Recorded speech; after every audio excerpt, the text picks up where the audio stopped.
한국의 담배가 제2의 불닭볶음면이란 별칭을 얻을 정도로 세계적인 인기를 끌고 있습니다.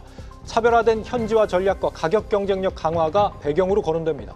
업계 1위 KT&G는 신성장 동력 확보를 위해 14년 만에 해외 M&A를 준비하고 있습니다. 네, 산업부 이지효 기자와 알아봅니다.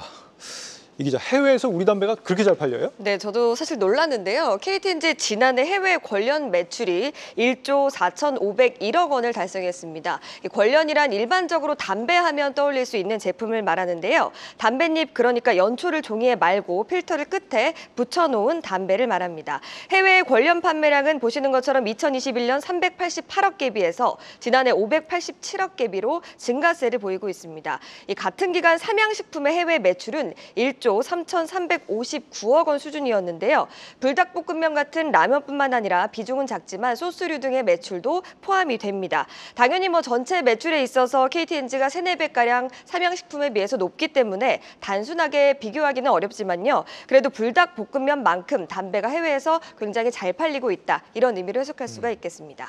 KT&G가 특히 경쟁사들 대비해서 해외 매출 비중이 높다면서요? 네, KT&G의 담배 수출 비중이 약 48% 정도로 추산이 되는데요. 이 KT&G도 식음료 업종에 해당합니다. 종목별로는 차이가 있겠지만 수출이 압도적으로 많았던 삼양식품의 지난해 비중은 77%였고요. 또 다른 수출업체인 오리온은 65%, 또 농심은 40% 수준이었습니다. 식음료 업종은 30% 내외가 일반적인 수출 비중이라고 할 수가 있고요. 이 둘 기업은 수출 비중이 높다라고 평가를 할 수가 있겠습니다. 유한타증권은 KT&G는 담배 수출 비중이 48%에 달하는 식음료 업종 내 금은 글로벌 기업이라고 평가를 했는데요. KT&G는 실제로 중장기 비전으로 해외 사업 확대를 꼽고 있습니다. 최근에 해외 공장을 본격적으로 확대하고 있기도 합니다. 올해 1월에 튀르키예 설비 증설을 단행했고 카자흐스탄 신공장도 지난달 증설을 완료했습니다. 내년에는 인도네시아 신공장도 완공할 예정입니다. 네, 놀랍지도 않네요. 이제는 가다 담배까지 이제는 잘 나간다. 네. 우리 담배가 해외에서 이렇게 잘 팔리는 비결이 뭡니까? 네, 일단 KT&G는 2001년에 러시아나 중동 수출을 시작으로 현재는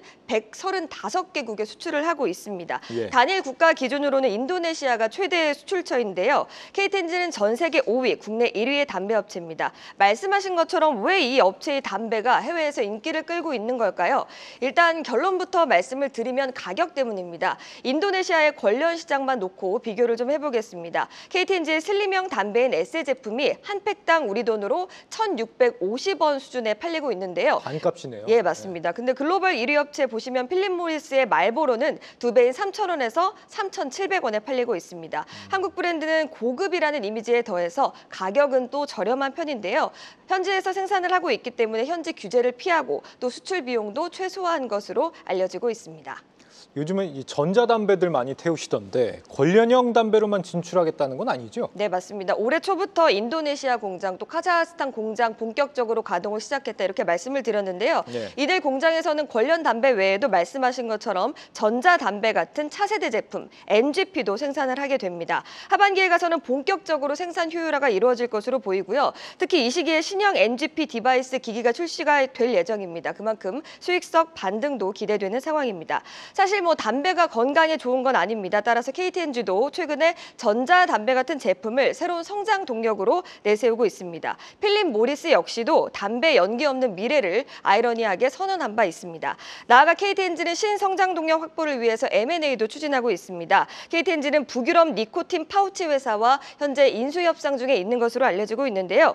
니코틴 파우치는 비연소, 그러니까 태우지 않는 담배의 일종입니다. 잇몸과 이술 사이에 끼워서 니코틴을 혈류로 흡수하는 일종의 씹는 담배로 알려지고 있는데 KT&G가 해외 M&A를 추진하는 것은 14년 만입니다.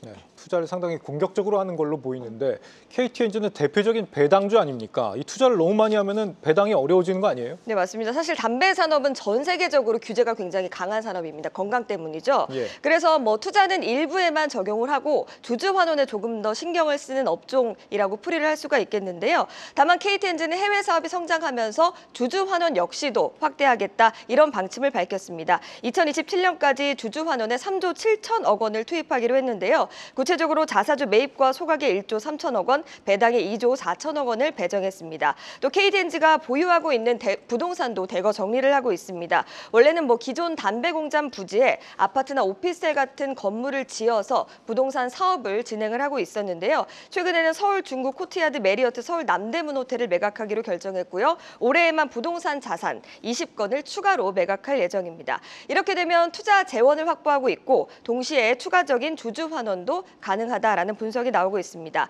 현대차 증권 측은 올해도 KTNG는 국내 1위 수준의 주주 환원 정책을 진행하고 있다 이렇게 언급하면서 올해 1조 1천억 원의 현금 환원과 또 자사주 4.5% 이상 소각에 더해서 추가적인 주주 환원도 기대할 수 있다라고 예상을 했습니다. 네, 강력한 해외 성과를 내고 있는 KTNG에 대해서 산업부 이지효 기자와 알아봤습니다.